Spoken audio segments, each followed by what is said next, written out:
Okay, so tonight we have, as I say, three authors, Marcelo Gleiser, Bob Chamberlin, and David Van Wyk. And Marcelo Gleiser is the Appleton Professor of Natural Philosophy and Professor of Physics and Astronomy at Dartmouth College.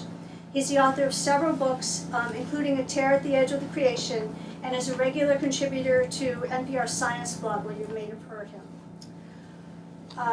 David Van Wyk graduated from Dartmouth and now lives in Maine, where he writes about outdoor adventures and environmental issues, and he's a regular columnist for the Maine Sportsman, and he enjoys nature photography. Is that how you say it? Yeah, nature photography. And Bob Chamberlin attended graduate school at Dartmouth, and for many years was our next door neighbor here in Norwich. But he now lives in Burlington, where he runs an engineering company and spends much of his free time painting. Oh, did you bring your painting? It's in the car. Sorry. I forgot to ask. I'll get it during the break. Okay, I was going to put Thank you. Want me to get it? Okay, so the first question that I posed to the three authors was basically asking what drew them to fly fishing, and they can answer in their own words. We're going to go 1, 2, 3, or reading, or whatever works. So. Are we going this way? Sure. So I think instead of answering that, I'd rather read a little bit. Let me just say a couple of words about this book. So this book is not really a book about fly fishing per se. It's a book about, it's more like a memoir / travel journal. So as a scientist, I travel around the world to tech conferences in cosmology, Big Bang, the origin of life, the kind of stuff I do in my research here at Dartmouth. And then at some point when I rediscovered fishing through fly fishing, I used to fish when I was a little boy in Rio at Copacabana Beach, we'll hear in a second. And I rediscovered fly fishing here at Dartmouth, seeing people taking a class at the Green. And I'm like, wow, this is beautiful. So I got into that, and that was very transformative in many ways. And this process, this transformation, is in a sense the story that I tell in this book. And the thing is that what I decided to do, when I started to learn, it's really about the apprenticeship of fly fishing, not of the guy that catches all the fish. That's not what the story is. But what I do is I decided to go around the world to these conferences and finding fly fishing in different places. So it's really about fly fishing in the Lake District in England, and then fly fishing in Tuscany. Amazing. Fly fishing in Tuscany. The Tevere, the river that goes through Rome. It's absolutely, so the river that goes through Rome, right? You look at that thing, very chalky. It is absolutely gorgeous up in Tuscany around a town called San Sepolcro, which is where Piero della Francesca was born, and where Michelangelo used to hang out, and Petrarca used to go. So it's a very different, and it's beautiful fly fishing.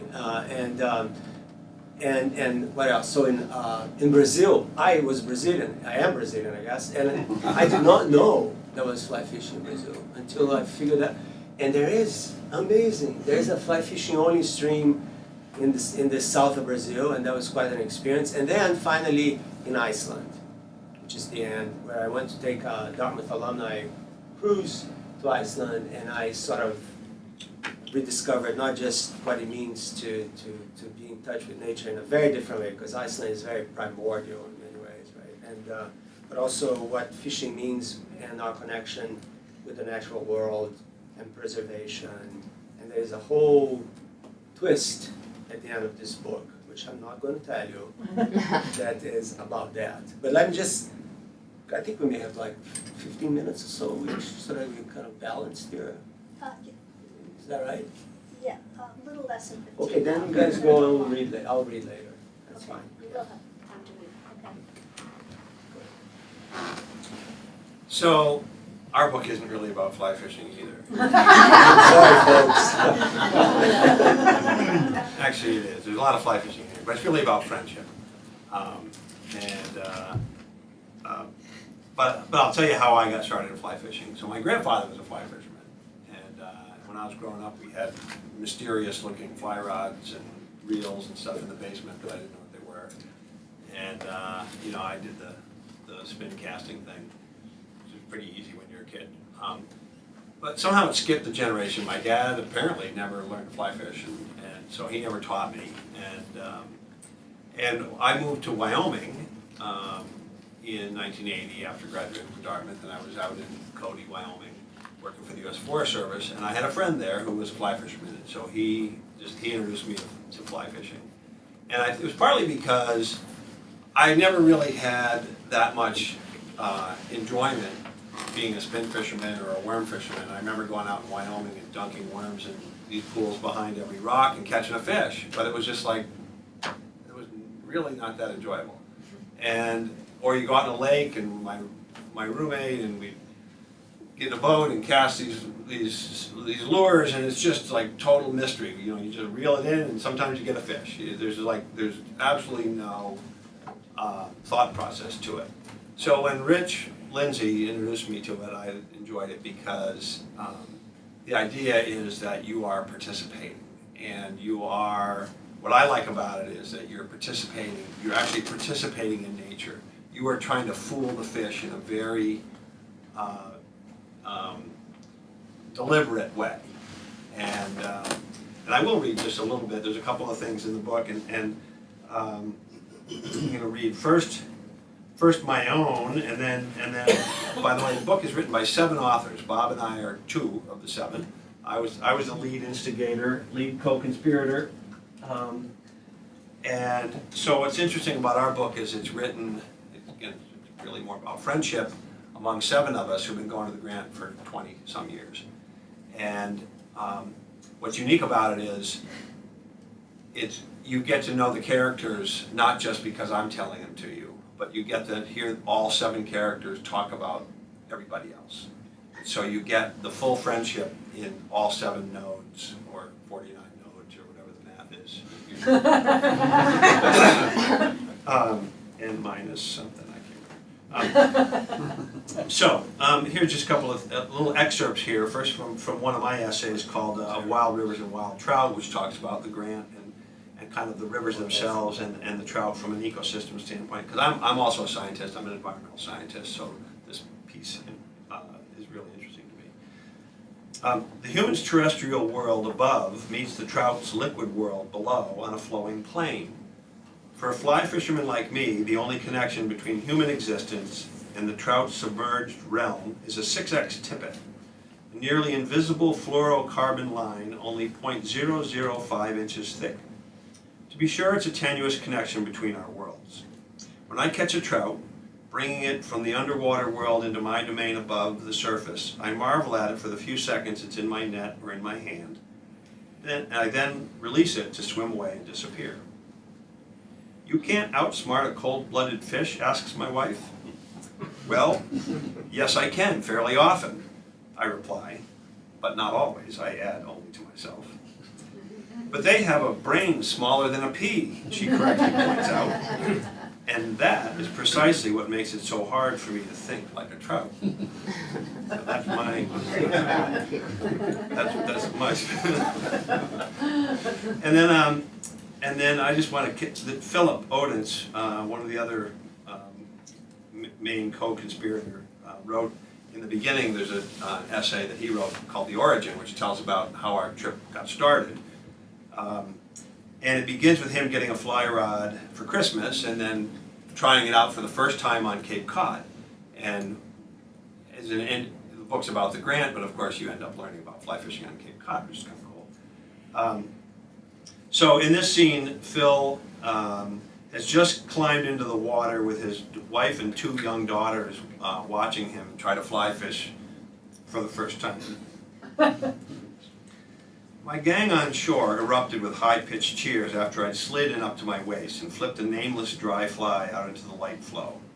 It was my first real cast, about a 20-foot roll cast, as there was not a lot of room for airborne line in any direction.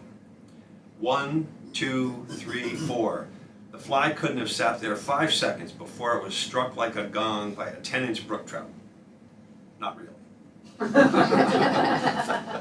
Actually, it sat there undisturbed for considerably more than 5 seconds, and no fish. The fly just sat there in the water, and I just watched it.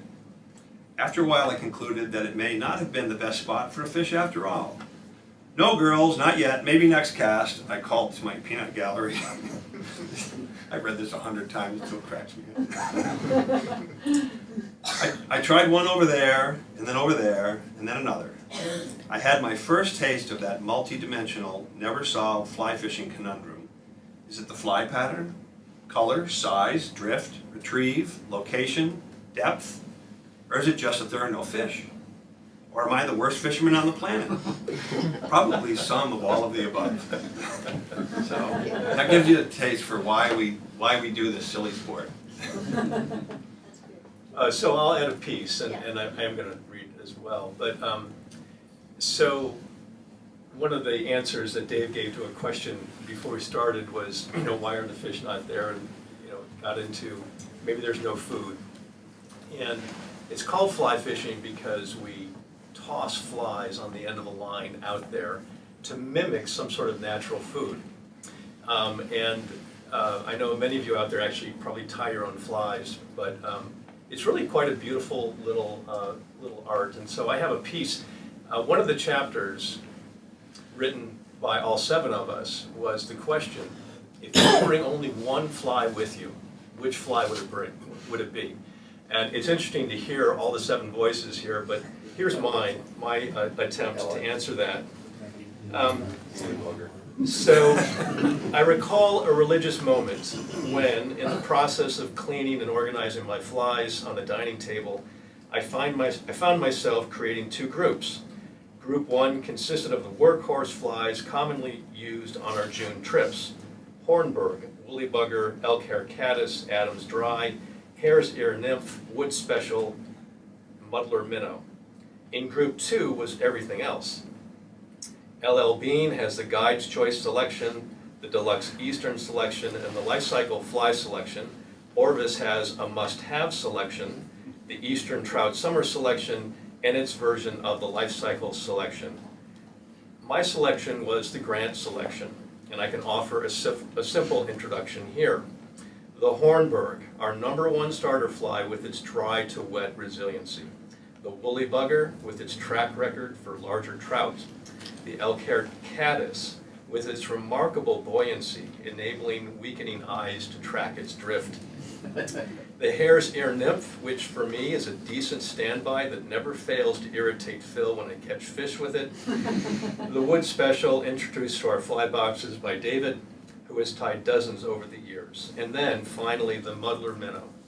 This is my choice: low water or high, hot or cold, clear or overcast. I like the lighter colors for tracking. I like the moderate to small sizes to increase the size range of fish that can be attracted. For years, I had heard this was an effective fly, but was regularly shut out when I tried it. I didn't understand how or whether to get it down in the water, how or whether to let it drift, how to work it as the line bent in the stream. It turns out any number of techniques might be employed. All of them eluded me until one year.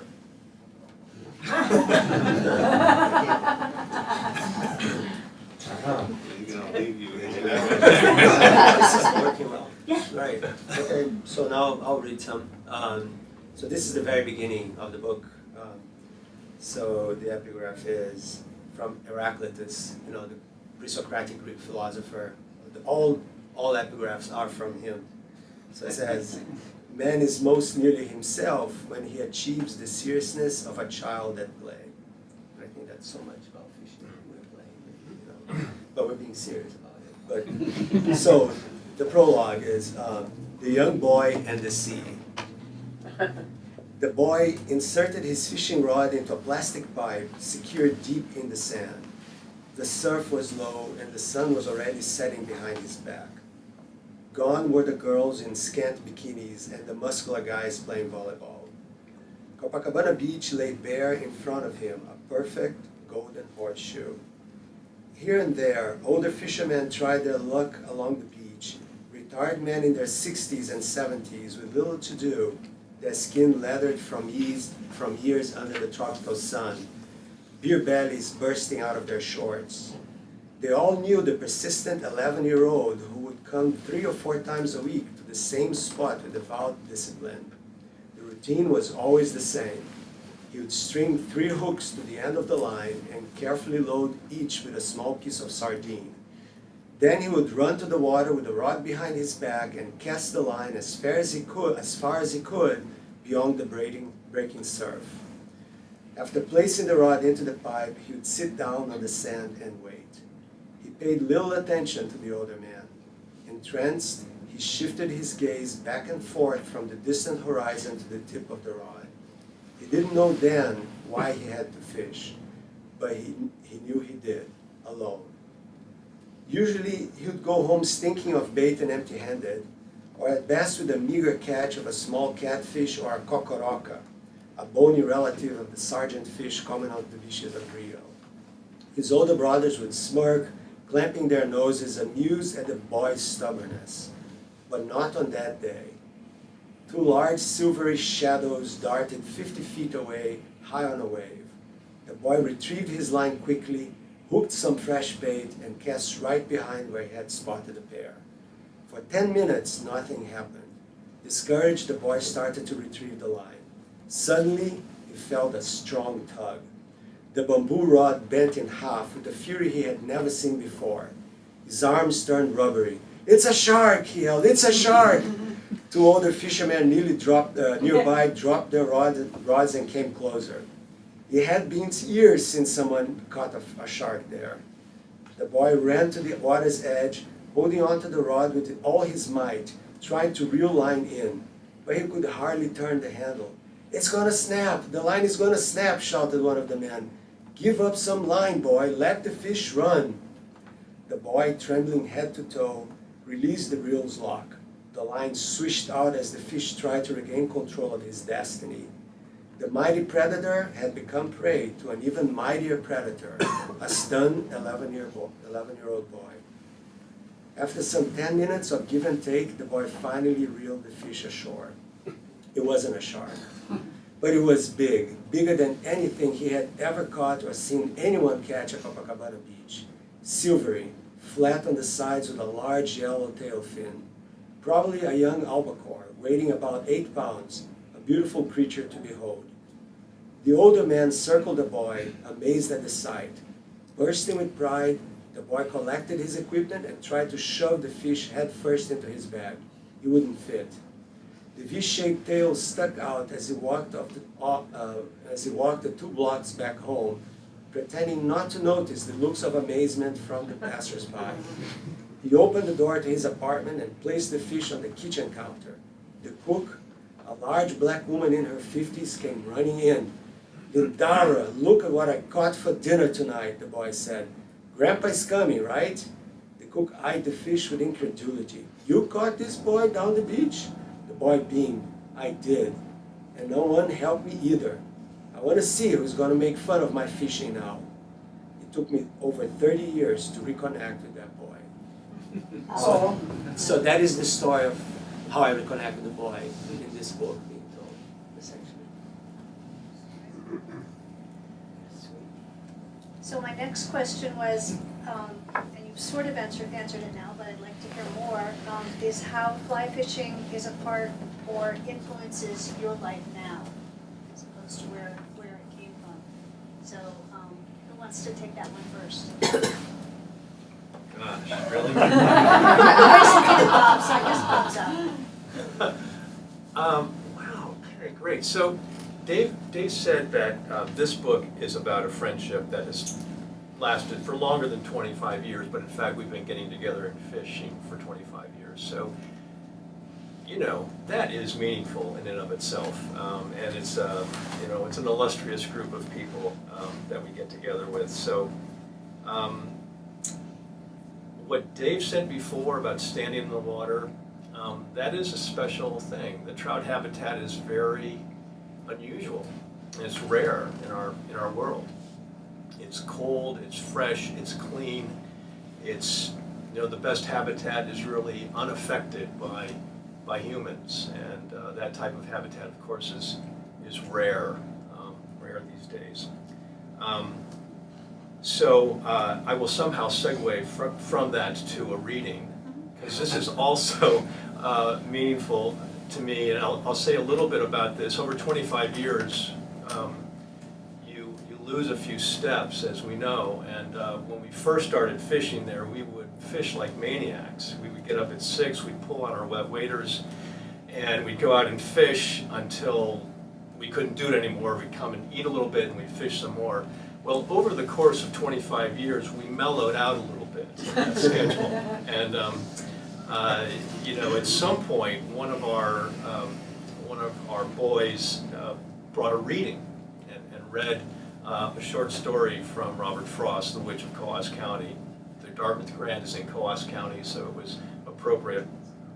And that kind of broke the ice, so we didn't have to fish so much anymore. We could actually pursue the arts, which is part of the story, and I'll read just a little bit about that.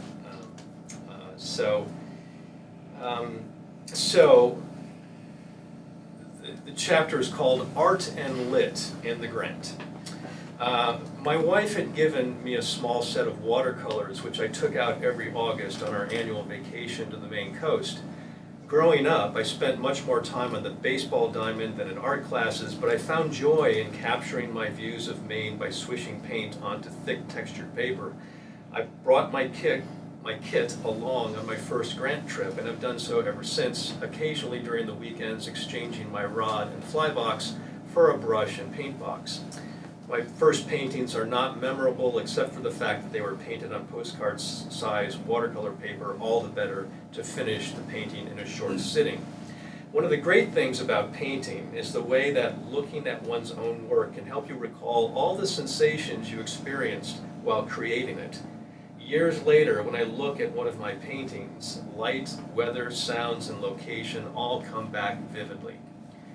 Staying at Sam's cabin, which is one of the cabins in the Grant, recently, I noticed that an old watercolor I had painted, Leaping Trout, still remained push-pinned to the cork board. And after many years, the painting has become as much a part of the place as the cribbage board in the visitor's journal.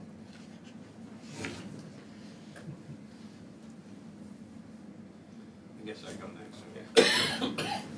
Yeah.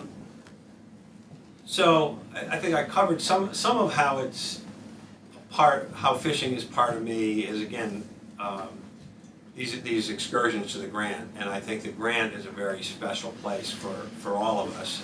A number of years ago, after doing our annual trip, I finally realized I live in Portland, Maine, outside of Portland, Maine, and the Grant is only 2 hours from my house. And a lot of my friends have camps somewhere in Maine on the coast or on a lake or whatever, and I don't own one. But the Grant is actually one of the greatest deals as an alum, one of the best perks there is for a Dartmouth, for a college alum. So I decided that I'm going to try to go up there once a month.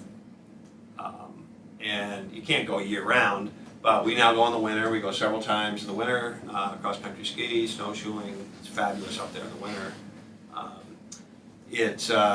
And I now try to get up there a couple times in June, July, August. And I've now brought, my wife invited some of her friends. She's an ice hockey player. She brings all of her hockey buddies up. So some of the times I'm up there with all guys, and then the next time I'm up there and it's all women. And one of them has decided to become a fly fisher. So I've been teaching her to fish. And I just love sharing it. I love everything about it. There's so many dimensions to it. Whether it's tying flies or learning to improve your casting or trying to explore new water and figure it out, those are all pieces of the fun for me. So it's a big part of my personality. And now, of course, writing about it with the book and the friends, this is now, it's not my full-time job, but I spend an awful lot of time talking about fly fishing at the Grant. But I will read a little section here, which is a little weird because it's so the book closes with one of my chapters, which is a series of vignettes that kind of spans the whole 20 years. So after you've kind of heard the whole story of our trip, I go back and sort of hit some highlights of various times during my few years, and the last one is kind of puts it a little bit in perspective as we kind of go into middle age here. And I'll read you the last vignette here. I'm standing in the river. They all of the vignettes start with, I'm standing in the river. It's just my device. I'm standing in the river, glad to be standing at all. For the last 2 months, I've had a back problem, a lumbar disc pinching a nerve that makes it painful to stand. My left leg and foot are weak and stupid. I've been on painkillers and just had a cortisone shot 3 days ago. Sitting is fine, walking and standing, not so good. I love the grant and I love the boys, so I came up here knowing I might not be able to fish at all. For the past day and a half, I've been sitting in the cabin or near the river in my chair in a bag, while the rest of the boys have been fishing. I brought my camera and a book and my watercolors, so I can keep myself happy soaking in the sights and smells of the spruce and fir forest, listening to the rushing waters. I stink at watercolors, like my friend here, but it is enough to absorb me for a while. Today, thanks to a fairly decent night's sleep, I'm feeling a bit better, and I have ridden with Bob and Ed up to the Pool of No Luck. It's a character in the book. Bob wanders upstream to the run above the pool, while Ed makes some casts at the head of the pool. A few minutes later, Ed and I hear a whoop from Bob. He has caught his first fish of the day, so I decide to put on my waders and give it a try. I walk stiffly along the bank of the Pool of No Luck and up to the glide above. Bob is casting at the top of the glide, which is about 30 yards long. I decide to try the far side near the middle. As I cast, I see a small, splashy rise in the foam line. The fish are actively rising for the first time since the big rain earlier this week. 2 more casts, a good drift, and I hook a small trout, about 5 or 6 inches. It flops wildly as I bring it in and pull the small hook from its mouth before releasing it to dash back across the river. I'm thrilled that I caught a fish. It's way more than I expected for this trip. I make a few more casts before my back tells me to go sit down. As I return to the chair near the car, Bob catches another. I get to the car, take off my waders, crack a beer, and sit back down in my chair, completely content, if a little sore. I'll be back to fish again another day. I wasn't going to read from this, but this is the closest, well, to your question without spoiling everything. Okay. So now I'm in Iceland, and I have learned as much as I have ever learned to fly fish with some proficiency, right? And I have a guide. So in the north of Iceland, there are some remarkable rivers. I mean, the trout, the brown trout there, they look like salmon. They're gigantic. It's the most incredible thing I've ever seen, you know. And so you're really catching 8-10 pounders. Trout, you know, it's crazy, right? And anyway, so I went to this place, and there's it's close to a town in the north called Akureyri. You take a flight there, and then you go to a place called the Hof, H-O-F, and that's just a very simple Spartan inn just for fly fishing. So people, and it's right by the river, and the guide meets me at the airport, drives me there, and I'm with this guide, and he's taking me to this amazing fly fishing paradise. It's ridiculous, right? So, okay. As we arrived in late afternoon, I had time to hike around and get to know the area. It was cooler than I expected, and I had to bundle up in a few layers. This is mid-July, roughly. The Laksa, which is the name of this river, Laksa's dark blue water flows into endless pools and small waterfalls. Its many branches broad in some spots and narrow in others, offering a seemingly infinite array of possibilities. It's not a river, but a collection of waterways, meandering and bifurcating in chaotic fashion along a very wide plain. In the distance, I could see a few signature Icelandic white farm buildings with red roofs surrounded by majestic snow-capped peaks. Moss and colorful lichen were everywhere, decorating the ancient lava fields, softening the desolation of time and inclement weather. The riverbank was easily accessible as the vegetation along the water is low, a welcome break from the ever-present trees and brambles of New England. It quickly became obvious that without a guide, one could spend a year exploring the river, wondering where to go. Wading can be tricky as the current varies from spot to spot, sometimes quite abruptly. I noticed a few trout rising after a cloud of mayflies. They seemed huge, more like salmon. My heart quickened with a mix of anticipation and wariness. I found a place to sit, to take it all in.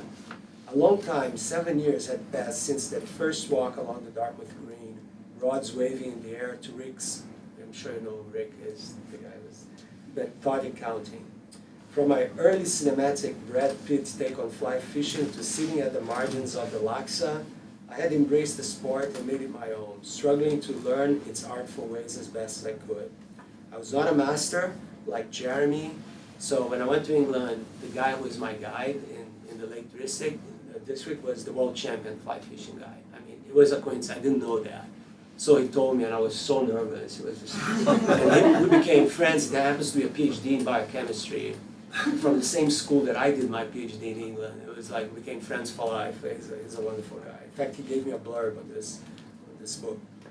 Anyway, so I was not a master like Jeremy or Luca Castellani, the guy from Tuscany. But that was never my intent. I learned much from them, and I have grown as a result. Grown as a fisherman and grown closer to nature, which had always been my main motivation.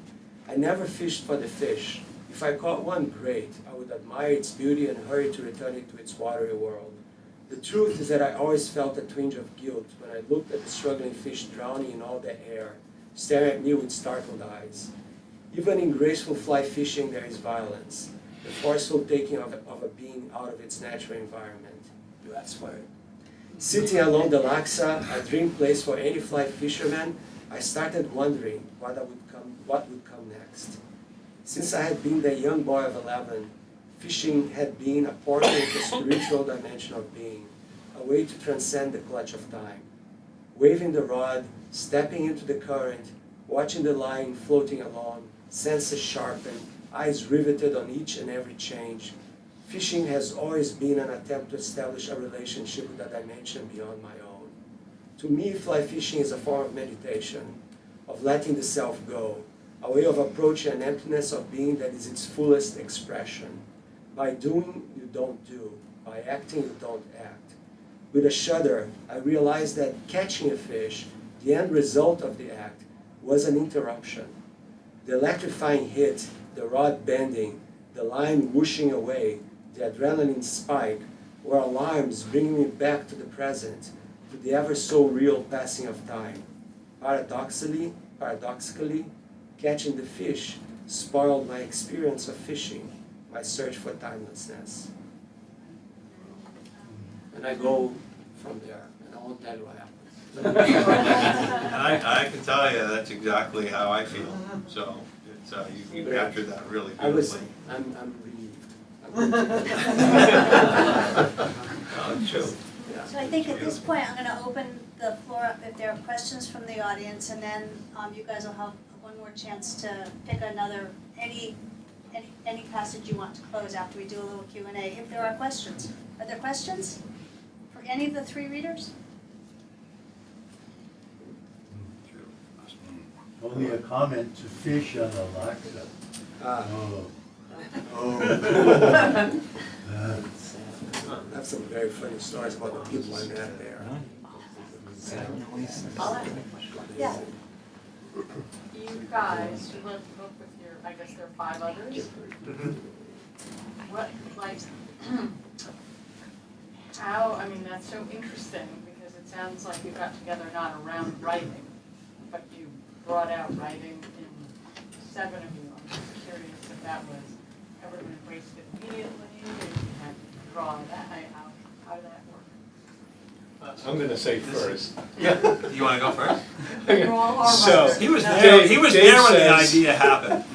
You know, we should write a book. And everyone, yeah, right. So everyone agreed, and everyone thought at the same time, no way is that going to happen. But anyway, so I just wanted to get that in before you took it, because I know you have No, that's true. Pitch to make What he says is true. But yeah, actually, Bob and I were standing in the river on our last day, in June 2014, and my wife had.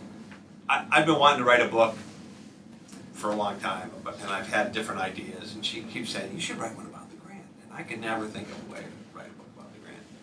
And suddenly it occurred to me that we had a lot of stories after 25 years of various people, you know, when we get together with other people, we're always telling the stories, we're retelling them to each other, and I thought, you know, we gotta see if we could, you know, capture this somehow.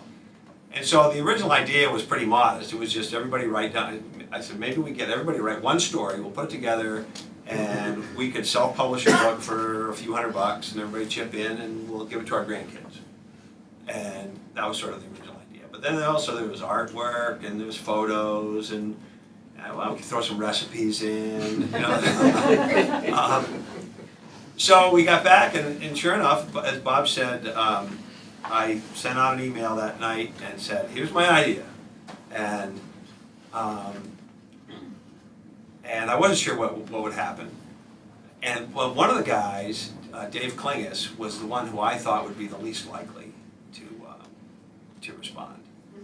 And 6 minutes after my email went out, I get an email back from Dave Klingus saying, oh wow, we have to include the fallen soldier story. I got dibs. So, and he was the first to deliver a story. And he delivered that story, and he did a fabulous job. And I had chills when I read it, because he did such a great job. And I thought, oh wow, we can actually do this. And so I started writing some chapters, and I did an outline, and I sent out some suggestions. But as Phil Odense points out, it was totally organic. I mean, we didn't really have a big master plan. We didn't know what people were going to write. What I wanted was everybody has to write something.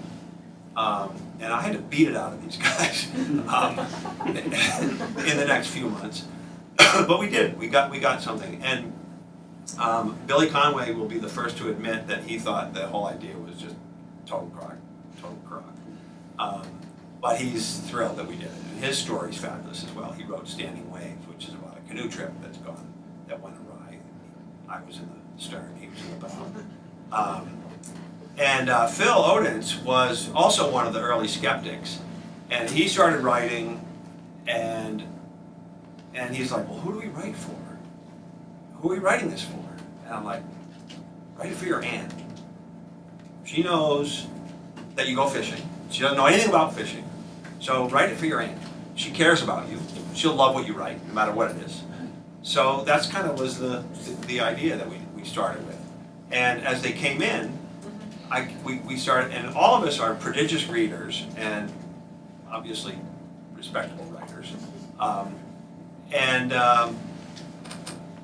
I think as they started to come in, and people, the other thing that Phil pointed out, I forgot I'd done this, is I took all the drafts and I put them in a book, and I turned it into a PDF so that when they opened it up, they could open it in their Kindle just like a book. And even though it was a rough draft, it looked like a book. And I think that got everybody fired up. Or at least it started to look like we had something real. So that was it was a real interesting process. We'll talk about it more, but it was very unusual. And no one had written a book before.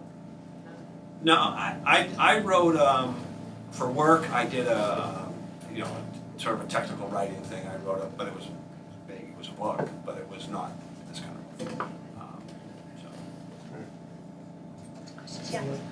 This is inspired by Marcelo, beautifully written. One of the magical moments for people who are into fly fishing is the moment of the strike, when suddenly there's a connection between one sentient being and another. I guess I'm asking all of you, or any one of you, what language do you use? I mean, you had one about moving out of time, back into time and so on. What's incredible about this? It is incredible, that feeling that suddenly you are connected with a fish. People who don't fish don't know what we're talking about. What language do you turn to? Well, I think in my case is, you said something really nice when you started to talk about how there are two worlds, our world and the water world, right? And I use this image a lot, and to me the line is sort of the bridge between these two worlds. And the metaphor that I construct throughout the book is that there is the world of the known and the world of the unknown. And the watery world to us that we don't have direct access to is the world of the unknown. And I view the metaphor with science, because science is an engagement with the unknown. You know, what you do in research is that you try to figure things out that you don't know before, right? So to me, there is a very direct connection there. And the reason why the book is called The Simple Beauty of the Unexpected is precisely because of the strike. That is the moment, you never really know, right? You cannot know. And so that is the beautiful thing, that it does happen. Right? And so to me that brings the perception of a dimension that you don't know about, so you're in connection, as you said, but also it gives you hope that you can probe into the unknown and make some sense of it, which is something that transcends fishing. It goes beyond fishing. It's really we're all after, in a sense. It's such an interesting question, and I don't know that I can add to it, but it's clear when a strike happens, the entire body's engaged, right? The adrenal system is just alive. And that's a sensation that we don't get very often in life. So it's really, you know, it's wonderful. I think it very primal, right? It goes way back. You know, if you add on top of that, that in getting the strike, that you have done everything else right, and that you've thought it through, and you've presented the right fly, and everything, Or you just got really lucky. and you believe that you've done all that right. It just makes it even better. But Dave's right. Sometimes, in fact, that first reading about the fly selection in the muddler minnow, it goes on. We have different techniques that we use, and one of the ones we talk about is stumbling in the stream while talking to your friend and getting a fish. Getting a strike right then. And it's just a technique we've gotten really good at. And that's not as good as having figured it all out and presented the right fly, but it's still the same kind of feeling you get when that fish tugs, even if it was totally unintentional, which does happen, you must admit. I mean, It's for the Professor Marcelo. So have you had experiences on the river or while fishing that have influenced your science or your scholarship? If I've had experiences while fishing that influenced my science or my scholarship. Not so much my science, but definitely my public, my work as a public, I write for NPR, I have a blog for NPR, and I write these books. And so there, I think, yes, in the sense that, as I explained here, what has happened over the years, there's a whole arc that goes from learning how to fly fish, being out there, the Grant, and all these other places, and trying to find a connection with nature. And that was coupled with my learning as an astronomer about how rare Earth is and how rare the kind of life that we have is. And you know, it turns out that the more we learn about other planets, the more we realize what a special planet this is. You know, there can be a ton of other Earths out there or something that looks like Earth, but the sum total of the conditions that this particular planet offers for life is almost magical. You know, it's not just about, oh, it has water and oxygen. No, it has all these other things that could bore you, like, you know, the magnetic field that protects against radiation, the density of the atmosphere that also blocks ultraviolet. There's all sorts of stuff that goes on that makes this place special. And as I went around, you know, to these other places, I sort of felt this more unifying connection with the planet as a whole. And I became sort of like a major environmental activist. And that is definitely reflected in my fishing, or my absence of fishing, and my writing about nature. So, yeah. Thank you. Does that inform your work with students? Very much so, because you know, a lot of what I bring to them is I call it human centrism, which is something I developed in this entire the end of creation. This notion that people always think that the more you know about the universe, the less important we become. That science is making us really irrelevant because, you know, the universe is huge, the planet Earth is just another planet. And what I'm bringing back is, no, this is the wrong vision. This is the old Copernican vision. And what's happening now is there's this whole new way of looking at the universe where we matter a lot, because we, as far as we know, we are the only self-aware species, the only species that has an understanding of what it means to protect life. Because other species just survive, right? And so because of that, we're really important. And there's this whole way of thinking about what it means to be human as Carl Sagan used to say, as the way the universe thinks about itself, right? That actually should bring us all to this understanding that way, this is a real special place here. We can't mess it up, And that's a message that I bring a lot to my students. Yeah. That's great. So do you each want to do, It's not oh, sorry, happening, there's one more? Well, I've been thinking about the paradox that you mentioned earlier. How the strike of the fish can be an interruption to your experience. And I was wondering if you could talk a little bit about reconciling the fact that you caught a fish and interrupted its existence, even if you catch and release, and how that compares with why you're out there in the first place, to be amidst nature and so forth. Yeah. Because that troubles me with a strike. So Great. I still fish, but Right. Well, then you have to read the end of my book. That's all I do, because that's where I come to a realization that I really don't want to give away. But the point is that I come to some piece of, I find a piece, I find a solution to this issue. I think, at least that works for me. There's another aspect of fishing that you guys, you especially in conservation know, which is sort of like bringing in everyone's parade, really, which is about to support the industry of fly fishing and just fishing in general, not in wild streams, but in rivers that are stocked. A lot of bad stuff has to be done, environmentally, in terms of what is done. So how do you stock the rivers? Well, you have all these trout fisheries out there, or hatcheries out there. Well, where does all that junk go? Well, to the river. There's one in Plainfield where I used to live. And what feeds that trout or the other river, the other fish? Well, it's pellets. Pellets made of what? Anchovies, sardines, and where are these going to come from? The ocean. So there's a whole mechanics behind this game of fishing for sport that if you start to really think about it, it becomes somewhat disturbing. So that's why in the beginning I was asking you guys, so is it stocked up there? And I didn't think it was, right? Well, it's interesting you say that. I used to be the director of Bureau of Land and Water Quality at Maine DEP, so I had to permit the fish hatcheries.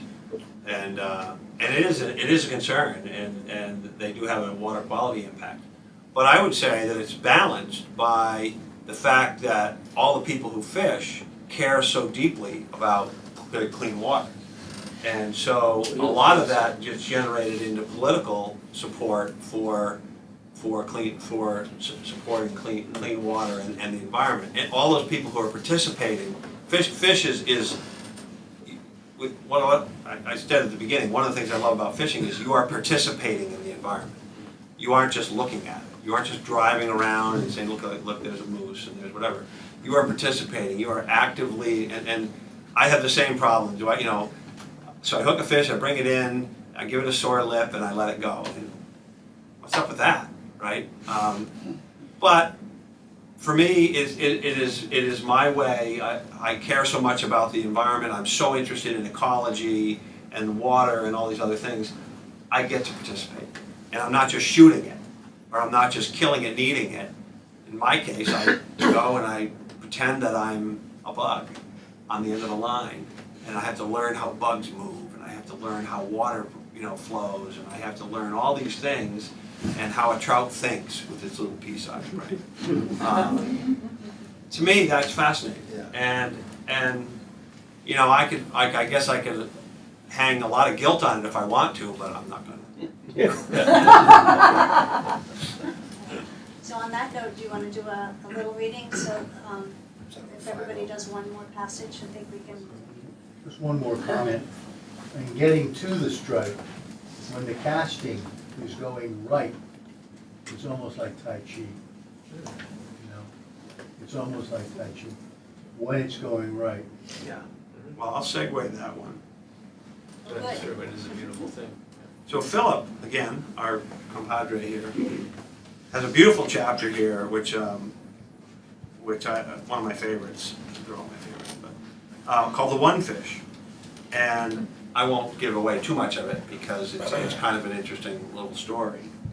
But he talks about one fish where it's a total Zen thing. He's trying to get there. The first fish hits his fly, he misses it. Hits his fly again, he misses it, and that's it. Changes his fly, does it again. And so he goes through this whole sort of realization of is it catching the fish or is it the process? And that's what the whole chapter is about, which is really that. And you know, the fish being the interruption, I think, you know, I have a lot of friends who they're all about big fish. And I don't understand that at all. I'm not a big fish guy, I'm just fish. I just like to catch them. And I don't care if it's 3 inches long, sometimes. If you got a fish out there that is active and you're trying to fool that fish, it doesn't matter if that fish is this big or this big. Your job is to fool it. And again, kind of a silly game, but so's golf. So let me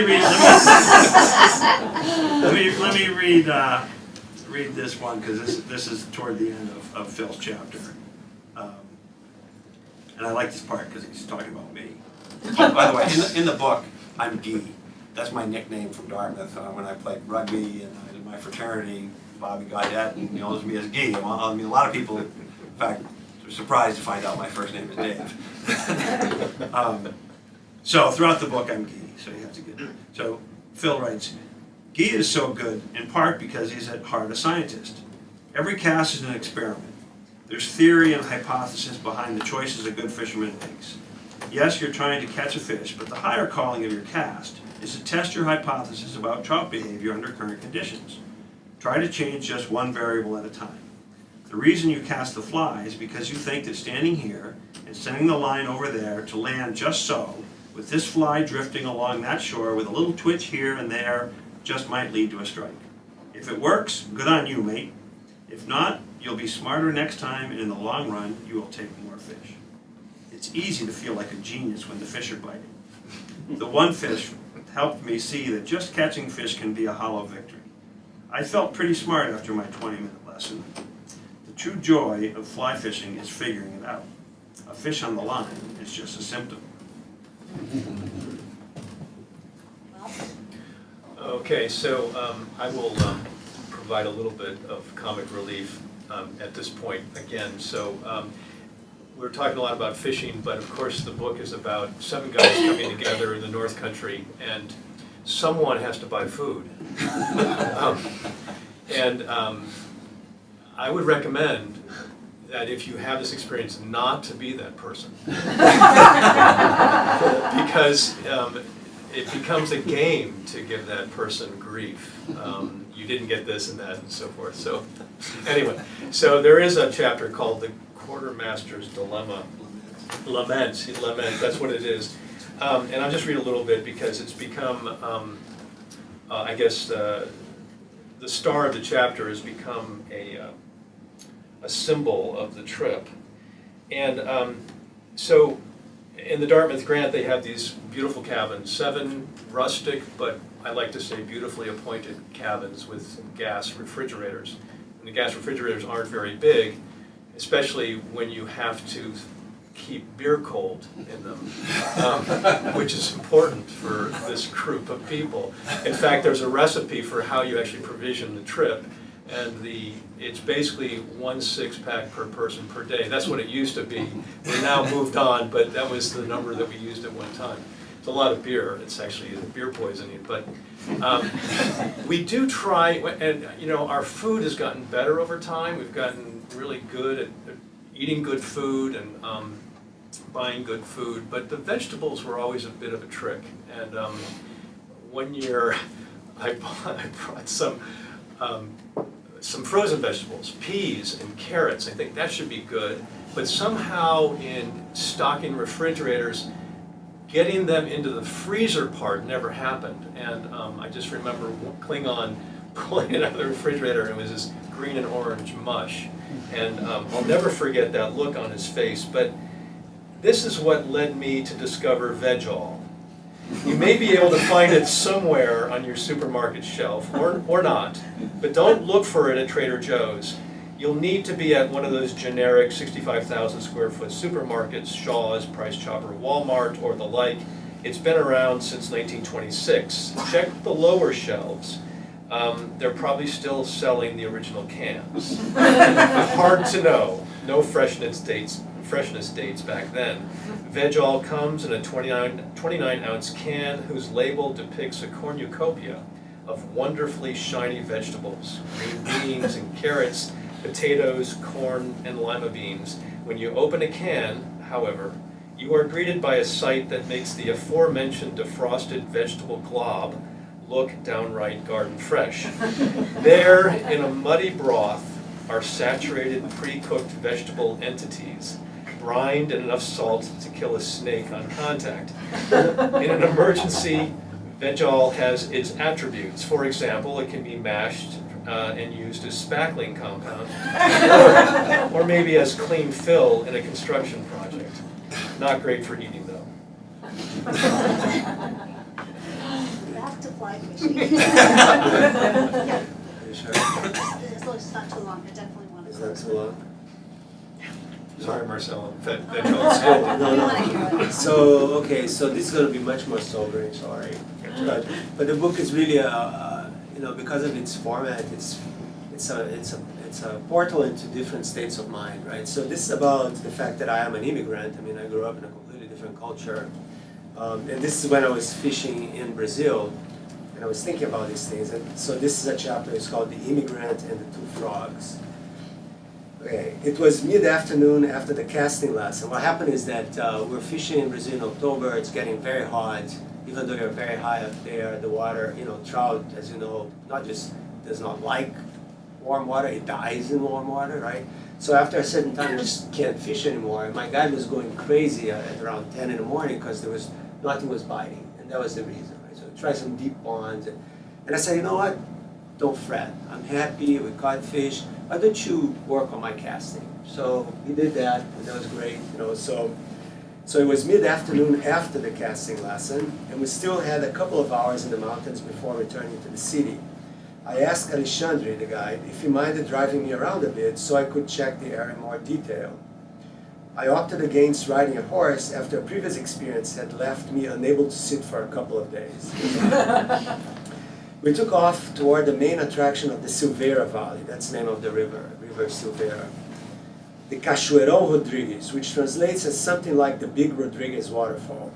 A wide drop of some 50 feet in the river, allowing for amazingly diverse types of waterfalls, from the thin rivulets to massive downpours. Around the waterfall, nature seems to explode in exuberance. The high tropical forest and scattered pastures combining with pine trees to produce a mosaic of countless shades of green. There was no one in sight, only a few cows grazing here and there, and the incessant roaring of the waters. I thought of the stark scenery surrounding the Count Green Reservoir in Cumbria, northern England, the austerity of the New England winters, and felt a nostalgic pang for the country where I was born and lived for the first 23 years of my life. I had been away for longer than that now. Where was home? Brazil? United States? What is home anyway? An immigrant is a perpetual searcher for the old home of his childhood and a new home for the present. The roots, the extended family, the childhood friends, the familiar places from childhood exist only in your head as floating, fading memories. With each trip to your home country, you feel more like a tourist, like someone who slept for years and woke up old and disconnected from his past, like Rip Van Winkle. The old friends are unrecognizable. The familiar places either don't exist or are so changed as to have become unfamiliar. Time and distance have uprooted your past. You walk around the streets of your childhood looking for clues, knowing that the people you used to greet every day, the doorman, the ice cream vendor, the corner barber, are all dead. That the trees you used to climb have been cut down to accommodate a larger traffic flow. That the shops are all different, that you are different. You feel dispossessed of a part of yourself, robbed of your past. There's a gap in time, a book with the middle chapters missing. There's no cemetery or museum for your past. I feel so down around my old neighborhood in Rio that I have chosen not to return there. Better to hold on to the little of my past that my memory can preserve. At least what I remember is still alive in me, even if distorted. If Rio is not my home anymore, where is my home? The answer is surprisingly simple. It's where I am now, with wife and children. Hanover in New Hampshire, a state I hardly heard of growing up, has been home now for 24 years, longer than I lived in Rio, even if the memories from here are less intense. Even New England was a very vague reference for a boy growing up in Rio, although my parents and other two brothers spent 2 years in Boston in the early 1950s, while my father pursued a master's degree in dentistry at Harvard. So I planted new roots coming along to the United States at 27. There was no community of immigrants to be part of, no religious groups, no family. Only my fellow physicists and co-workers at Fermilab, the huge particle accelerator 40 miles west of Chicago. There's a lot of science in this book that I'm not telling you about. I made this country my own, where I built my professional life and created a new lineage of the Gleiser family with my 5 children. I am deeply attached to my life here and wouldn't change it for anything. Still, every time I go to Brazil and hear the Bem-TV singing in the palm trees and the Southern Cross shining bright in the night sky, I feel the same nostalgic pang I felt at the Silveira Valley that afternoon. From the perspective of a human life, the bird and the stars are timeless. They were there before me and will be there after. I now realize that my pain is not from missing the past, it's from missing the future, from knowing that time is marching forward and less is to come. I look at my wife and children and realize that every new day I have to love them is one fewer day I have to love them. Okay, hold on. Faced with loss, as everyone is, immigrant or not, we have 2 choices. Wallow in self-pity and spoil the short time we have, or celebrate life, making each day matter. Even if some days I struggle to light up the candle, I have vowed to embrace the latter option. And as the Welsh poet Dylan Thomas expressed so well, to rage against the dying of the light. Thomas wrote this poem to his dying father to give him strength to fight his illness. Do not go gentle into that good night. I wish I had said that to my father, who pursued his night with a passion, smoking cigarette after cigarette for years, each puff whittling off a bit more of his soul. He was in a hurry to meet my mother. It's time for me to join her, he told me, a few months before dying of pancreatic cancer. Love can do that. It can distort our sense of purpose, making the promise of the eternal that much more real and comforting. It's sadly ironic that this is the same man who, when I was a troubled little boy uncertain of the future, would sit me on his lap and tell me the tale of the 2 little frogs and the pail of milk, a tale I now tell my children. Once upon a time, 2 little frogs fell into a pail filled with milk. The first little frog paddled and paddled, trying to jump out of the pail. But the pail was high and his legs small. Soon he got tired and gave up, drowning right away. The second little frog was different. He paddled and paddled, just like the first little frog, but he wouldn't give up, even as he got tired. He kept on paddling and paddling, paddling and paddling. So persistent was he that he churned the milk into butter and with great effort was able to jump out of the pail. After he was finished, my father would look at me with his dark brown eyes, knowing well the effect the story had. So Marcelo, what kind of frog do you want to be? I've been paddling ever since. Thank you so much.